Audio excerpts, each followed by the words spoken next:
So how would you describe yourself? Boobs. How would I describe myself? Let's not get to know that much about you. Tell us something, either a secret or a funny fact you wouldn't want your podcast listeners to know about you. Oh no, there's so many. No. Oh God, I'm so sorry. That's come out really wrong.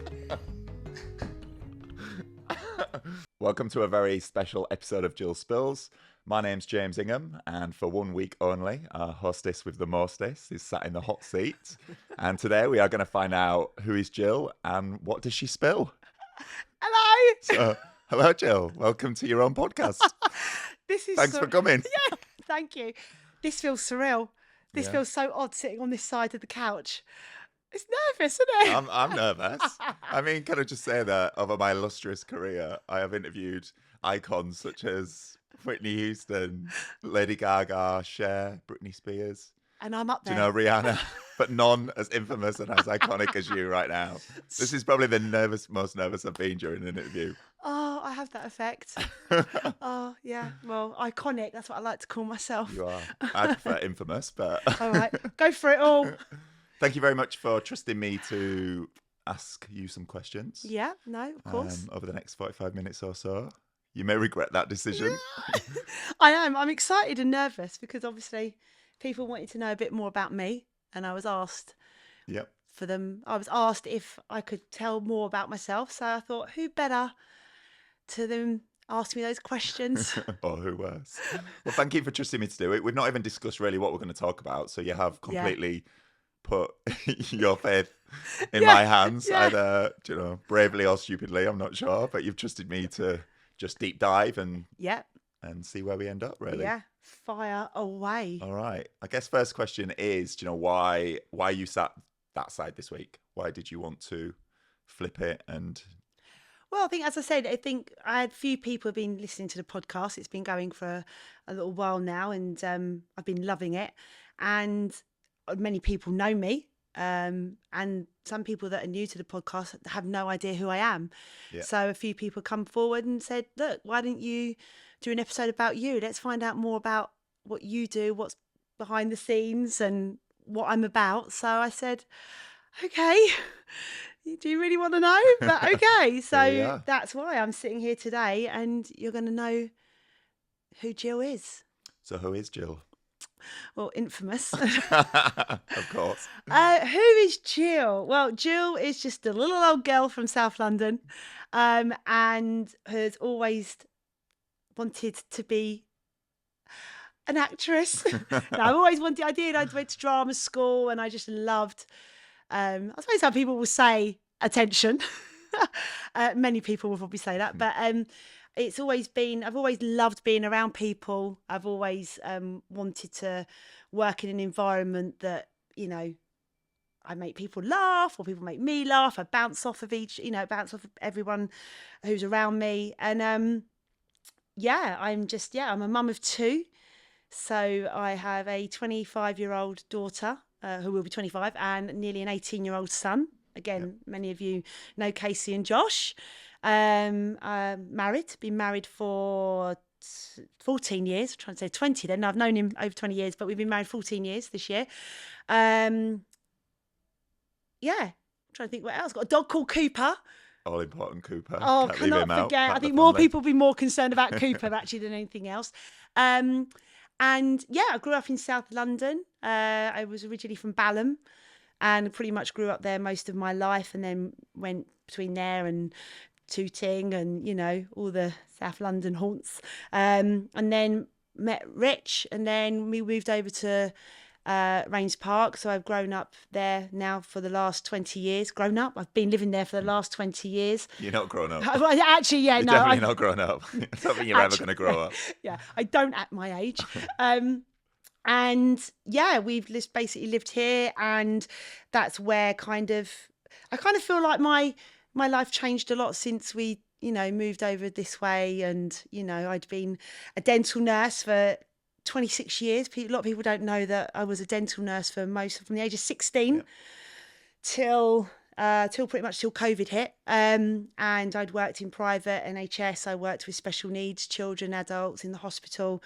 And I had a great time. I had one of the best years of that. But then I started to realise I wanted to change career. And I was in my early 40s when I decided I wanted to become a personal trainer. So there was little old me. I think I was about 41. Well, everybody knows I'm shit at maths as well, so I can't tell you what age I was. But it was. I'm sitting there with all these really, really young 19, 20-year-olds doing my PT exam. And I was like, oh my God. I think I actually messaged you going, oh my God, what course did you do? And, Yeah, because I just done one before. you just done before. So I think I did this. I think I did the same course.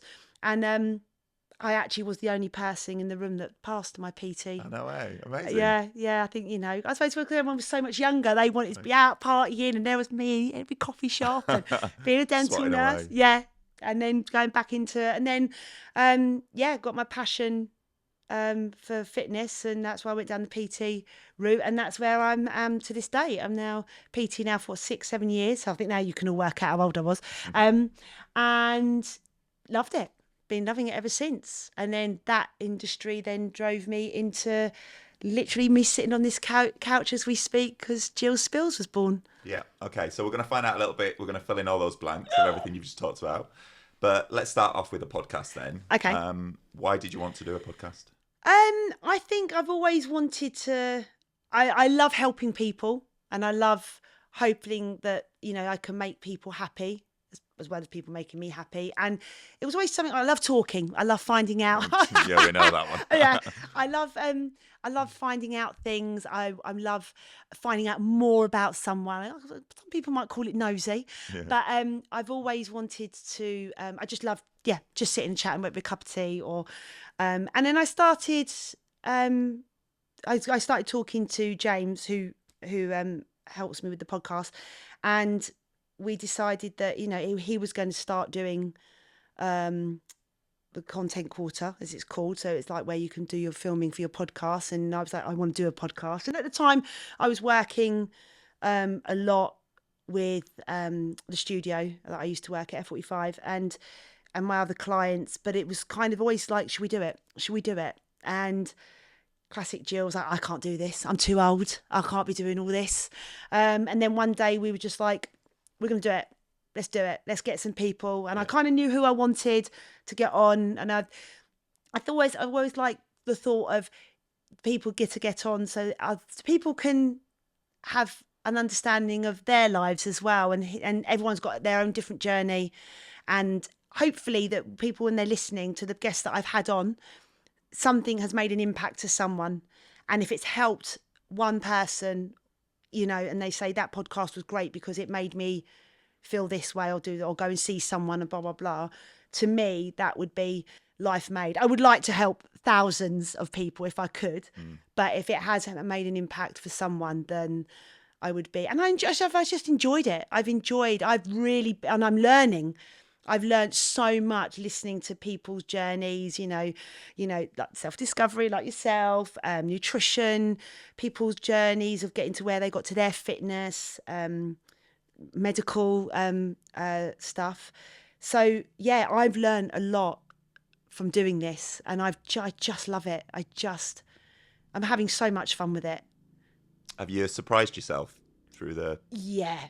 Yeah, I have actually. Again, my insecurities of self-doubt of, can I do this? And am I going to look silly? Am I going to sound stupid? I don't like the way I sound. And, I always put on a front of, yay, and again, if I use a lot of joking around, because I think if I can make someone smile and make someone laugh, but then you're coming into this environment of sometimes those stories are serious, and sometimes you've got to, I'd like to think I'm very empathetic, but you've got to use the right things at the right time. Your jokes, your empathy, and I am a very emotional person.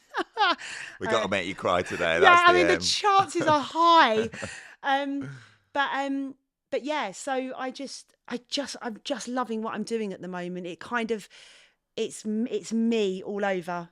Meeting people I know well and got to know even more about them, people I've never met before, as I say, learning and giving them the chance to speak and make them feel happy. If they can get a word in as with you around. Yeah, I know, I do. As I say, I do like to talk. Where would you like the podcast to go, or what's kind of the dream? Oh God, I would love it I would love it to just get bigger and bigger. I would love to have probably some of the most amazing guests. I'd like to keep it grounded. I would love my friends and family to, return and carry on from what they spoke about. But then there's me that would just love to have your Peter Andres. We all know that there's people out there that I think we know who I'd love to have on.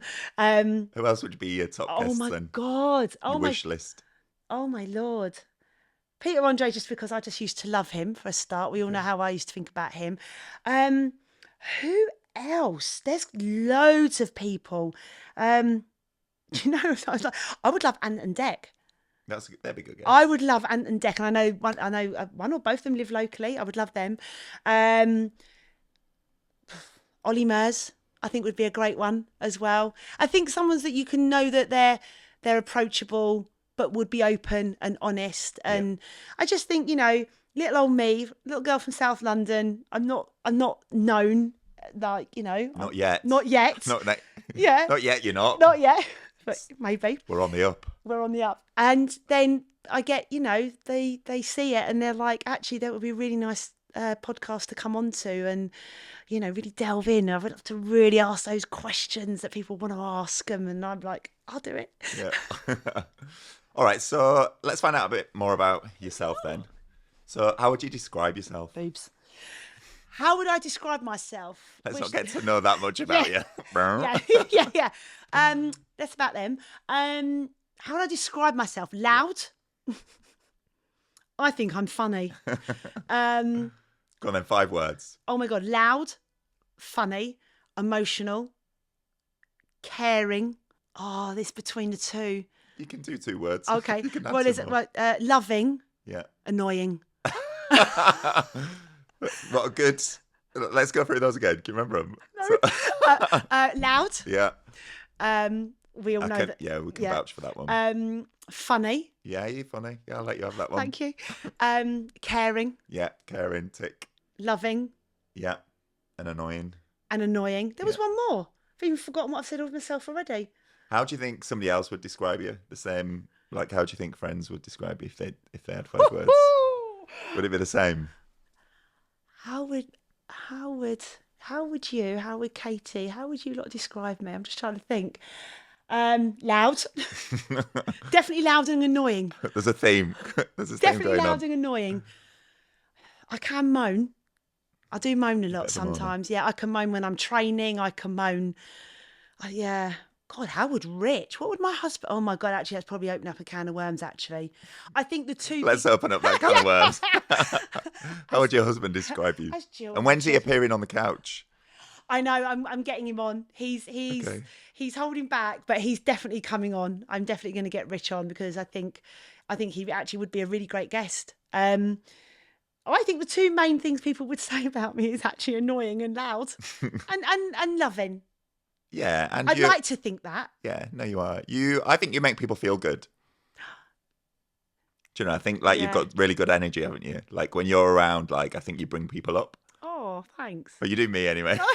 Your husband might say something different, or maybe not. Some other friends might. But... Yeah, no, I like that. I think that's what my aim is always to do. Whether it here be the podcast with my work, when we're out socialising, I do like to be the first one on the dance floor or do stupid, crazy things. But, if I feel that someone is, I don't know, we call it lost their mojo or they're going through a bit of a tough time, again, treading carefully on the situation. If I know that that person go, that was really nice being with Jill.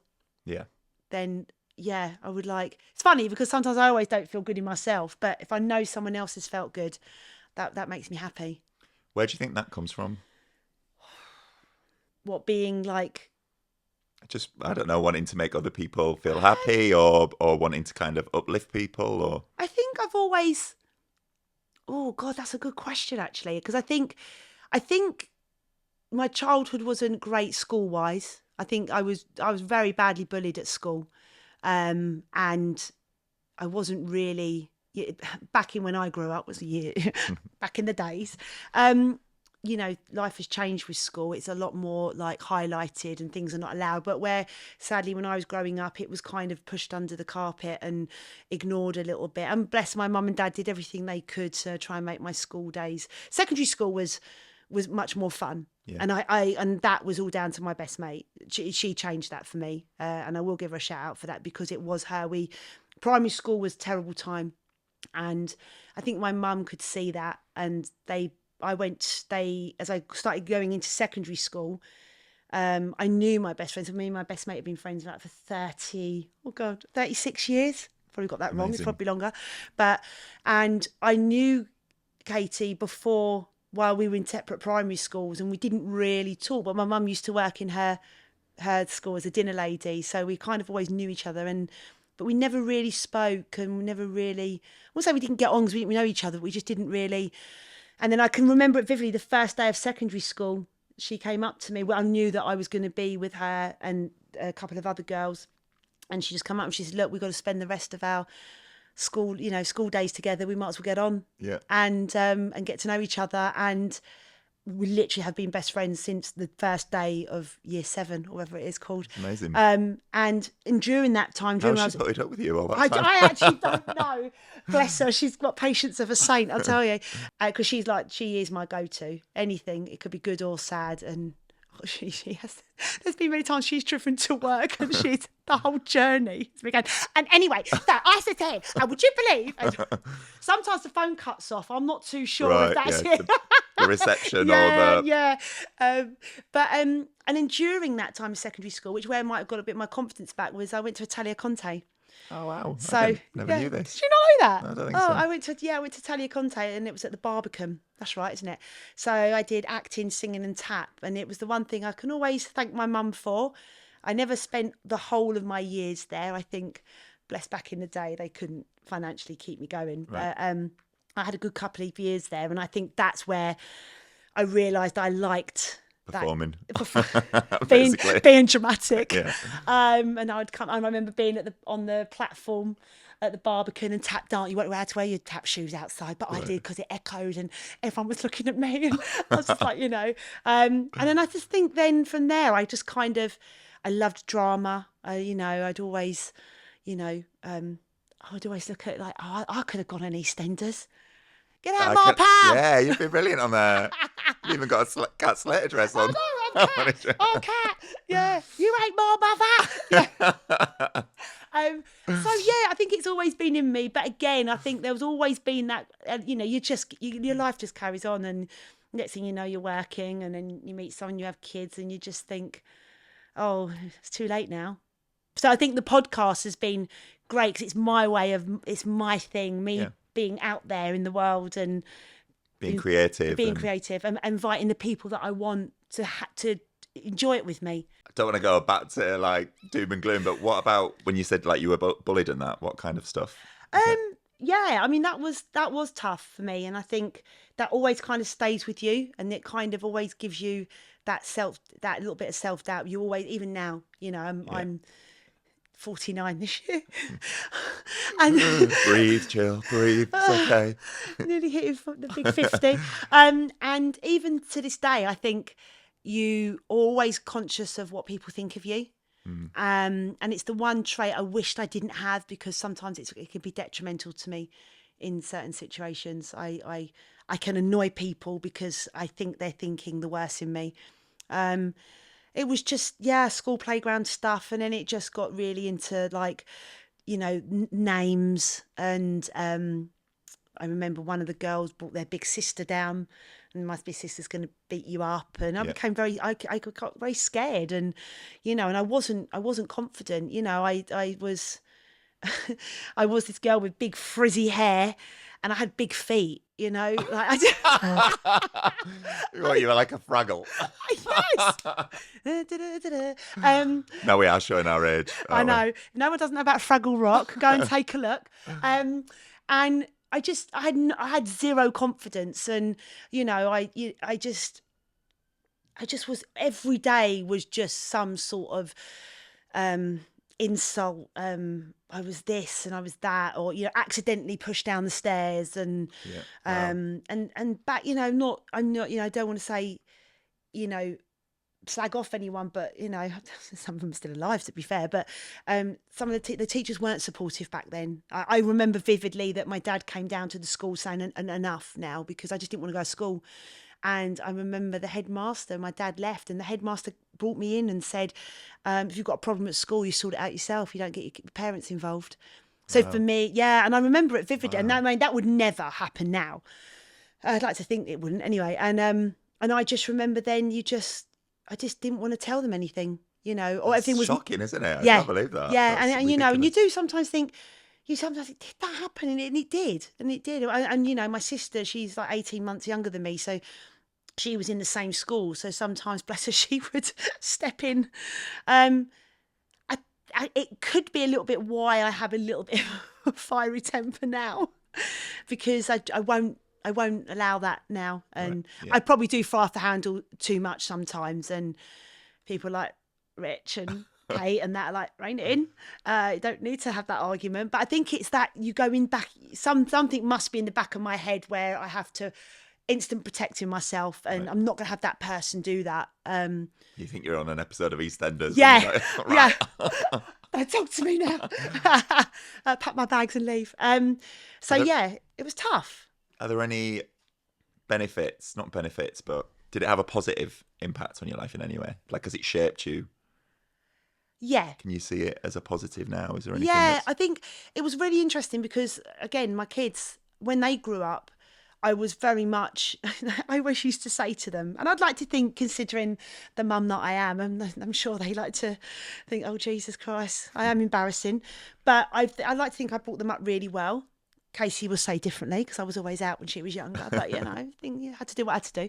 But I used to bring up, and I always used to say to them, if you're ever bullied, come to me and I will do everything in my power, or me and Dad would do everything in our power to keep, make this right again. And Yeah. I would have done anything. Be a bully and I'll show you what a bully's is. And I'd always just get on with everyone. And I just, and lucky that has worked.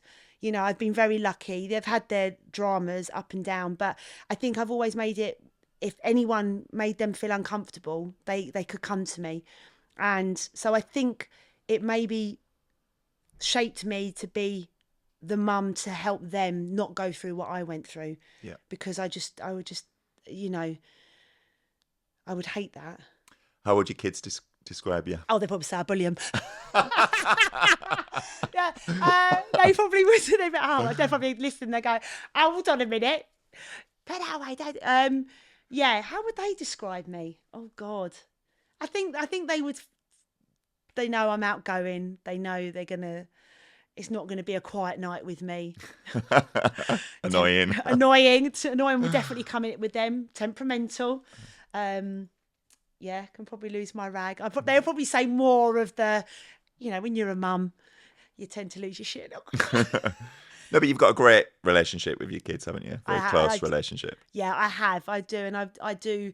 And even though classic, me and Casey will clash at time to time, I do think we do get on very well. I've always wanted my kids, and Casey can be, and Josh to an extent, they can both be quite open with me, and so they can talk a lot about how they feel or something that's going on in their life, and I like that, And Casey's great as well because obviously I've got this like younger daughter, so she'd be like, oh my God, why are you wearing that?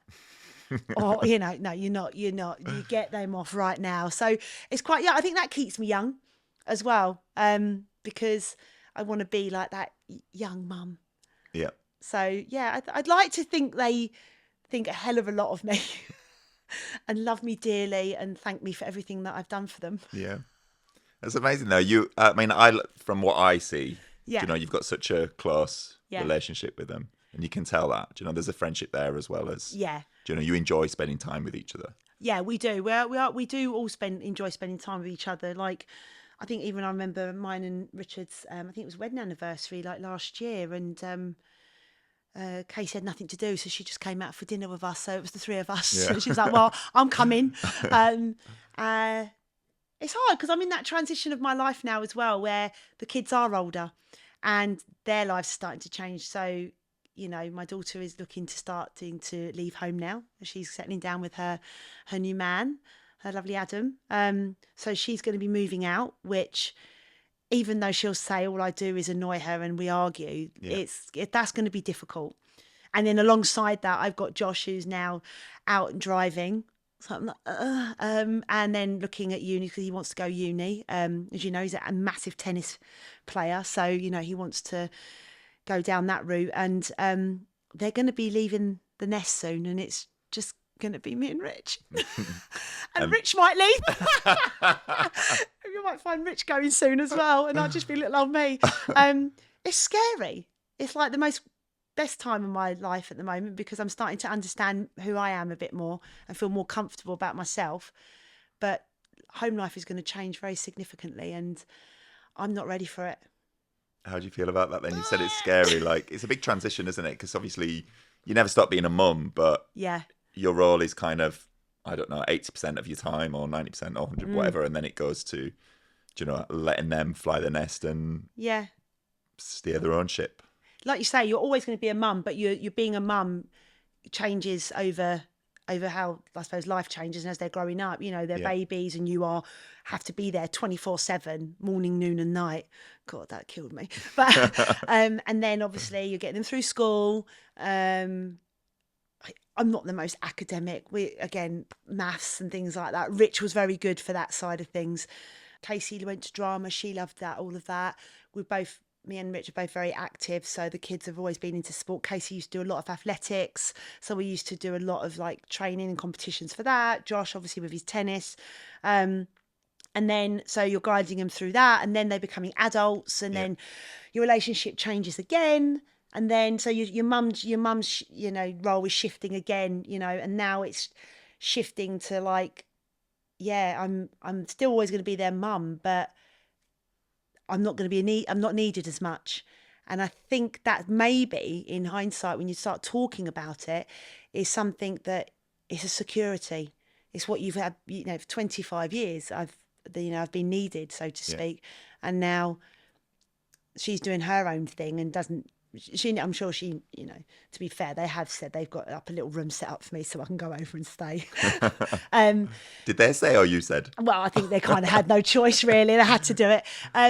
So yeah, I think my mum role is changing a lot. I've got more time for me, so I can do the most amazing things like the podcast now. Yeah. But it's gonna feel very weird at home, and I'm not. I don't think I'm going to deal with it very well, if I'm honest. I think Casey would vouch for that right now. In what way? Well, I'm going to have to talk to Rich a lot more. I'm going to have to.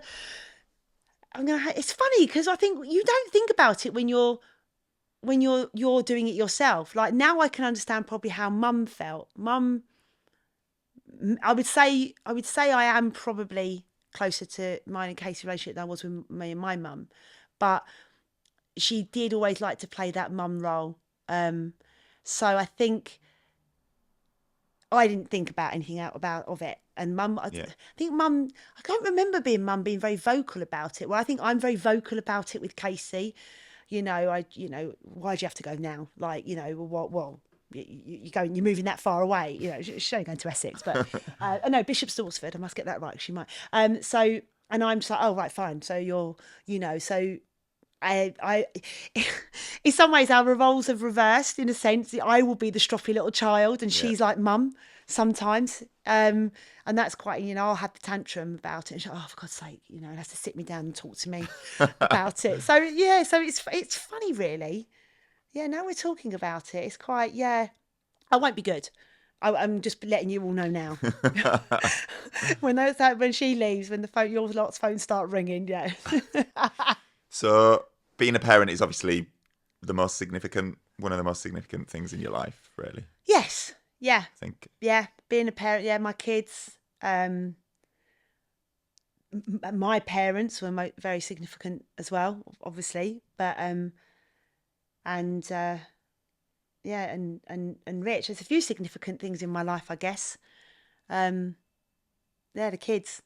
I think how can I explain that? I don't know if people out there would relate, if you know, being a mum, but you don't realise you're significant every day of their lives because you're needed and you're getting Yeah. them through that journey. But then when it comes to a point where they are going to start flying the nest and you're evolving and becoming you again, Yeah. you forget, like, oh my God, like this actually was, they were really significant for me. Like, they've taught me a lot as well. They're probably going to sit because I probably wouldn't be telling them all this. So, What have they taught you? well, I suppose they've taught me to, they you know, I think because I like to see myself like a young mum, like, so they've taught me to, you know, I say Casey, you know, being out and enjoying myself, and Josh, listening to him going off to like university, like having to take things I never did. I didn't do university. I left school at 16 and went straight in and did dental nursing, and that's what, as I've said before, I did for 26 years. Yeah. So I never did experience with uni. Rich did a little bit, so he has a bit more of a better understanding. So this is a whole new world that I'm about to begin as well, because I've never, I mean, it just wasn't for Casey. So Casey didn't do uni. So Rich always reminds me, you're lucky you've had Casey stay at home for longer Yeah. than she had, like for as long as she has, because she could have gone 4 years ago. Yeah, I moved away when I was 18 Yeah. to uni. So yeah, and that's what Josh's about to do, where I have been quite lucky with Casey. So, and now they're both deciding to go for different reasons. So, yeah. What are the I'm trying really hard here. So what are the significant things that have happened in your life which has shaped who you are today? What as I say, so obviously my kids, losing my parents has been a huge factor. I lost them both within 4 years of each other. So we lost mum in 2016 to ovarian cancer. So I've always been quite big in fundraising with cancer research, like yourself. That's how we met. And then 4 years later, I lost my dad, who just suddenly passed away. So he had like many health issues and problems. So it was not inevitable, but we knew, you know, he was never going to be he had a stroke before mum passed. So he was always going to be down that road of like health was going to be challenging for him. But he just suddenly passed away literally 4 years after. So it's been hard because I'm not going to get upset. It's hard because you don't, I think no matter how close you are with your parents, you're not close. I had a lot more closer relationship with my dad than my mum. But weirdly enough, when my mum got really sick, we became a lot closer. And I think she heavily relied on me, as well as my sister. But it was the first time I was losing someone. We lost my nan to cancer back in 2007. That was the first time it really hit home what cancer was and what it did, and first experience of a hospice. So then when it happened with my mum, it wasn't the nicest way. Well, it wasn't the nicest way that she sadly, you know, I wouldn't say she passed out. I would get upset. I think that's always another thing that's been significant for me, because I was with mum right up until the early hours, and I didn't realise how sick or how close to the end mum was going to be, and I decided to leave the hospice and go home for a couple of hours, and this was like 3:00 in the morning. I just couldn't, and sadly I never saw her again. It was something that took me a long time to accept, because I felt pure guilt for walking out of that hospice and leaving her. And it probably was the right thing to do. They say sometimes, didn't they? That and look, you know, I won't go into too much detail of how sick she was, but it wasn't nice to see your parent and then you suddenly. Okay. I think, as I say, my relationship with my mum wasn't the best, but then you're looking at this person and you're like, she's gonna go. Like, I'm a massive Christmas person. If you know me, We do. Christmas starts in October Yeah, or yeah. maybe September. As soon as Christmas can start. You and Mariah are vying for Queen of Christmas. Exactly. Maybe I should get Mariah on here. Oh dear. And then you think that's a massive significant. Mum was made Christmas. Growing up, Christmas was a big thing. She would have all the bloody decorations from one end to the corner of the ceiling, right? Meeting in the middle of the lights. Highly flammable, but every multicolour light on that tree. The tinsel, and that's all I remember about Christmas. And I still do that now. I still give a Christmas Eve box to my kids. They're older, but and they look forward to it. She definitely had the magic of Christmas and passed that on to me. And I do actually think, even though what me and my mum used to go through, you do suddenly realise she was only doing what she thought was right. Yeah.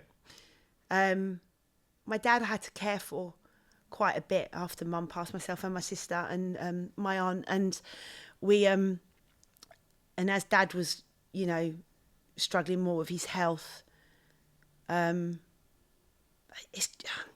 you know what? It's now we really open up the can of worms, because I regret leaving my mum in the hospice, and then she passed, and then I went back, and then with Dad, I saw him that morning, and it was probably the most well he ever looked, and I saw him at like 9:30 on the Saturday morning. And at 2:00, I had a phone call from his phone, and it was the police to say that he'd collapsed and he had been rushed to hospital. At this point, we had no idea that he'd already been resuscitated twice. Right. And then he never woke. Me and my sister had to make the decision to turn the machine off, and it was hard, because losing them both was so different, but yet the significance of what her role was and what his role was, and that affected me. It obviously still has, because it's really hard not to break down. Well, I think whatever age you are, I mean, I'm lucky that I've still got both my parents, but I think whatever age, losing your parents is such a significant thing, isn't it? Because it's final. Yeah, and I've got a couple of friends that I know that have lost their parents when they were a lot younger than I was. So they will, they know who they are. They will relate to that. What I'm saying, and I think it does put a different perspective on your life. They were young. My parents were young. My mum was only 66 when she passed, and my dad was 70. So it was tough, and I think that's made a massive impact of my life since then. In what way? Well, to be fair, I think once Mum passed, I got into fitness, and I would train a lot, and then I realised that I really liked the industry, and I got more and more into it, and then that's where I want to actually, another thing I suppose, I could help people here. I was going to different events and fitness stuff, and I was liking what I saw, and it was I suppose a distraction at the beginning. It was helping me get through grief, but also I thought it was an industry, and I didn't want to stay in dental nursing for the rest of my life. I knew there would have to get to a point where dentistry would have to come to an end. I didn't want to be the dental nurse sitting there in my late 60s, 70s and just doing the same thing. I was going to say same suctioning, but that sounds a bit weird, doesn't it? Moving on. Moving on. That's my other job. No, I'm joking. So again, it changed my path. It changed my career, which I don't regret. And I think that's really important to highlight as well, because a lot of the times, in every negative situation, there is always a positive to be found. And even though we might not want to go through that situation, or we might not even realise, a lot of people will associate positive things coming from negative things because they just focus on the negative. Yeah. But, it can change your life for a positive in one way. Yeah. And I think you're right. I think it definitely has. I think it opened me up to so many, the journey is I've met amazing friends since I've become a personal trainer. I've got some amazing clients. I I've met people in the industry. You know, I wouldn't be sitting here today. I wouldn't have met James, Jack, etc. If it wasn't through being in the fitness industry. I've had the most amazing jobs working at F45 in South Wimbledon. Just trying to think what I was going to say there. I've got a question for you anyway. Oh, go for it. So where are we now? Obviously, we're going through that transition, you said, from the kids leaving to, you know, being in the fitness industry to going through the menopause. We've talked about that, haven't we? Yeah, I've spoken about that. I'm quite vocal about that. I talk about it a lot, to the point where I actually did a little course. So I'm a menopause wellness coach as well now, to add to my PT bow, because I felt that there was just, even though it's more and more talked about, actually that's another guest, Davina McCall. I would love to get Davina McCall on. Great. I really would love to get her on, her or Lisa Snowden. So if you're listening, Let's get a vision board going. Yeah. Menopause is a big thing for me in this part of my life. It's changed me physically and mentally. Mentally impacted me. Not for the best, if I can be honest. I've gone through the last year and a half, near on 2 years now, of ups and downs and waves. I've mentioned it on the podcast before. When I had my old boss on, Ben, he had the joy of going through that, as well as my husband, but having a male boss. As I said, I've mentioned before, he was so understanding, and I think that was a massive factor, being in the job environment, having someone to try and understand and help me, because again, I'm in an industry where I'm a personal trainer. My body was changing. I didn't like the way I looked. I felt different. And it's a very young industry, isn't it? Like young people, or it is changing. It is changing. You know, there are trainers of all ages and sizes and different. But you do significantly have younger people than you, and you're already dealing with your age. You know, I'd always, oh my God, I'm nearly 50. I can't do anything anymore. And it is just a number. You know, it shouldn't define you. And it was defining me at one point. It was defining me. I have allowed the menopause, and because then you feel old. You when you don't have a proper understanding of it, no matter what's out there, straight away your menopause, your hormones are declining. You've got to do this to keep this going. You're getting tired. You're starting to feel old, and I was already feeling old, even though my work colleagues and my boss and Rich and everyone was like, "You're not old. That's just all up in there in your head." You couldn't help thinking about it, and then menopause kicked in, and now you're feeling old. You feel like you can't do half the stuff that you want to do. And I have got a great support network around me, and I have moaned a lot. But I would say it's been challenging, like hugely challenging. And I think the podcast again has been a great tool for me to get more about the menopause out there. It was originally going to be all about menopause, this podcast, and then we decided that actually it would be great to open it up to so many different avenues, because actually all the avenues of like stress, fitness, mental health, menopause plays a part in all of that. Yeah. And it affected me to the point where I was going to give up doing PT. I didn't want to. Affected my home life. I didn't think Rich would want to be with me. Like I have to say, one of the most supportive people I know. You know, he's tried to understand. He's sat. He's listened. But in my head, he didn't understand. Yeah. No one understood. No one cared. No one understood. No one could understand even though like my best mate was going through the same thing, and a couple of my other friends, like. It just wasn't. You become. I will have to be honest, very honest here now. It makes you a very angry person. I know self's becoming angry, and that's sad. That's sad because I am a stroppy person and annoying, but you find this different level of anger, and I was just angry all the time.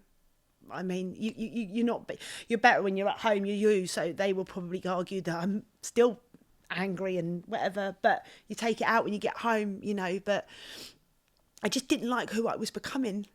I didn't like me anymore. Oh God, I didn't like me anymore. And then go back into my mum a little bit. you start thinking, I can understand what my mum was going through. She never spoke about it. Back then, obviously, we all know menopause has only really been spoken about now. But it does shape you. You shapes you to the person you're becoming. And I saw the significant change. Now I see the significant changes of what happened to my mum. Yeah.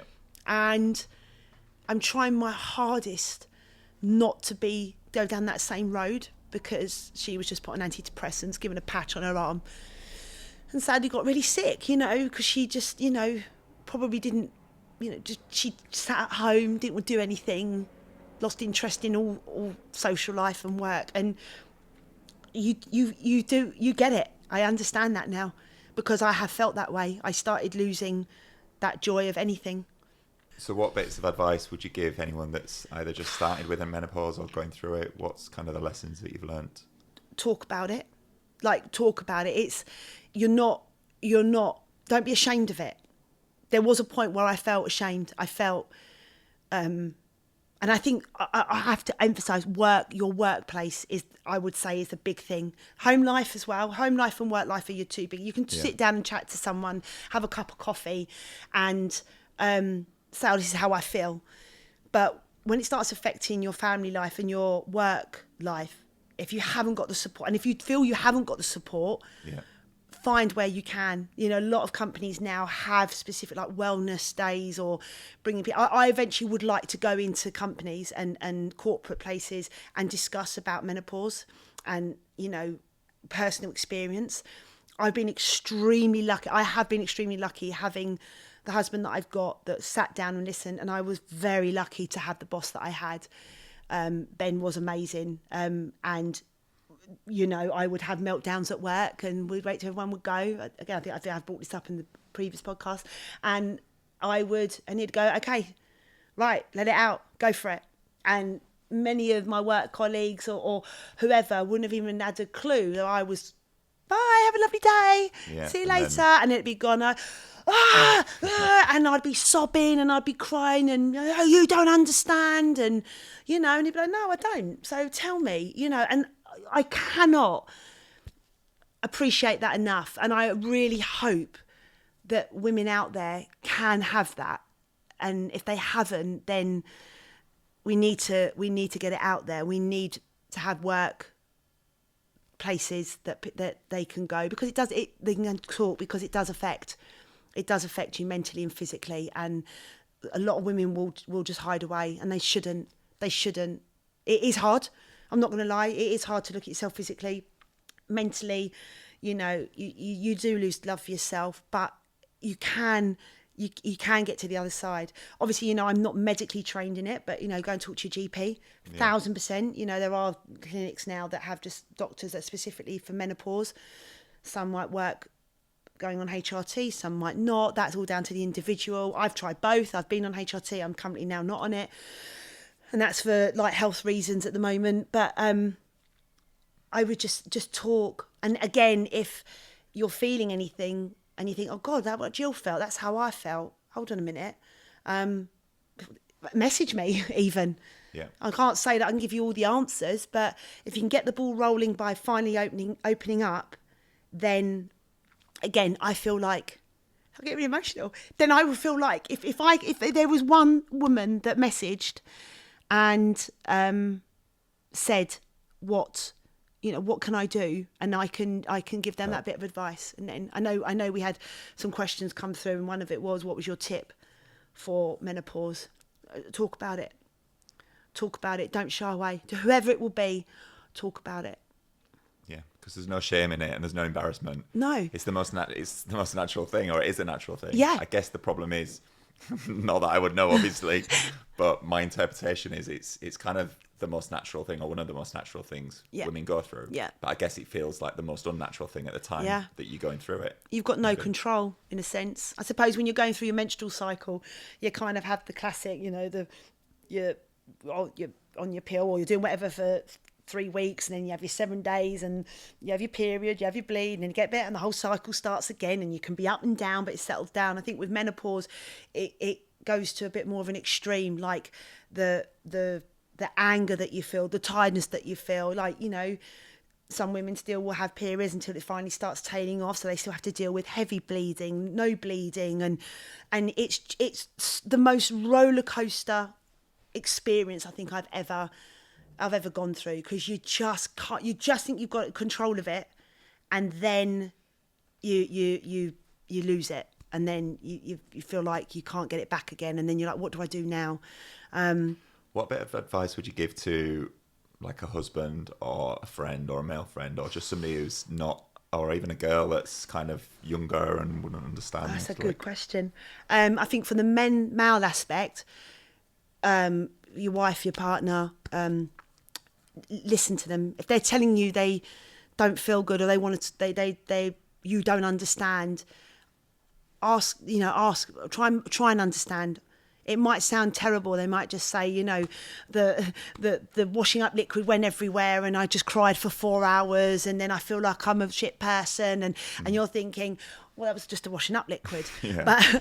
But it's try to empathise. Try and empathise. Try and think, okay, right, where, have a cup of tea, sit down, just listen. Don't say anything. Are you okay? Kind of thing. No, I'm not. Do you want to talk about it? And let her talk.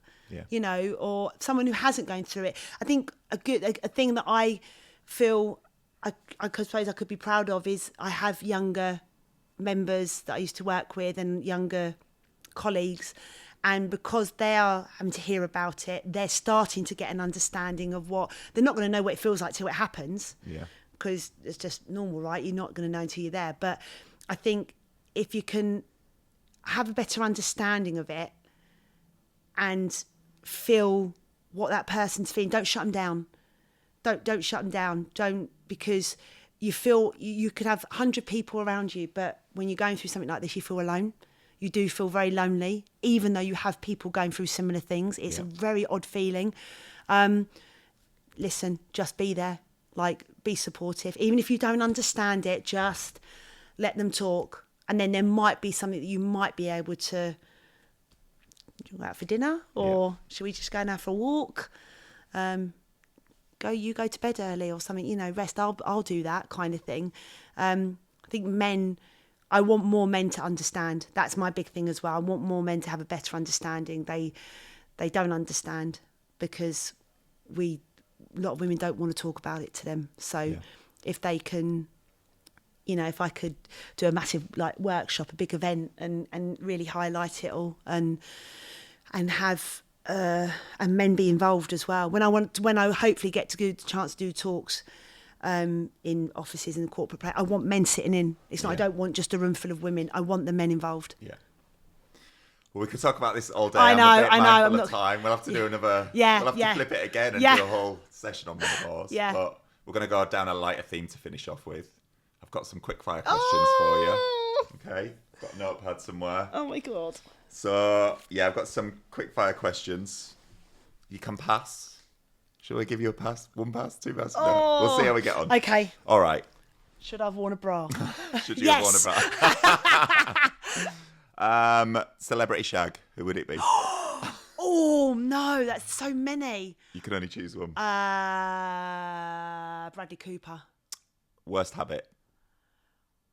Your worst habit. Oh, I talk over people. What's your best quality? I'm fun. If you could come back as an animal in your next life, what animal would you come back as and why? Oh, can I answer 2? Yeah. Well, a lion, just because I'm a Leo. Right. And I, confident but I love pandas. They're so ditzy and stupid. And just like... And lazy and eat all day. You just want to sit there and eat all day. Yeah, a bit of a panda and a bit of a... I love dolphins as well. They're my favourite animal. Dolphins, I just love. Yeah. Lion and a panda. Dolphin would be better than a panda. Like swimming, like being that free and intelligent and playful. Yeah, I need to be intelligent. Yeah. No, you don't. No, I'm saying you don't have to come back as you. You can. That's the whole point. You can come back as any animal. I'll stick with a panda. Come back as a dolphin. Right. No, it's your answer. What's the biggest lesson that you've learned in life? Oh. It's a bit hard for a quick fire question. Yeah, but there you go. That's all right. What is the biggest lesson? I don't know if it's cliche. Just try and enjoy life. Like, no, even though you're going to be faced with many challenges, and it's very easy.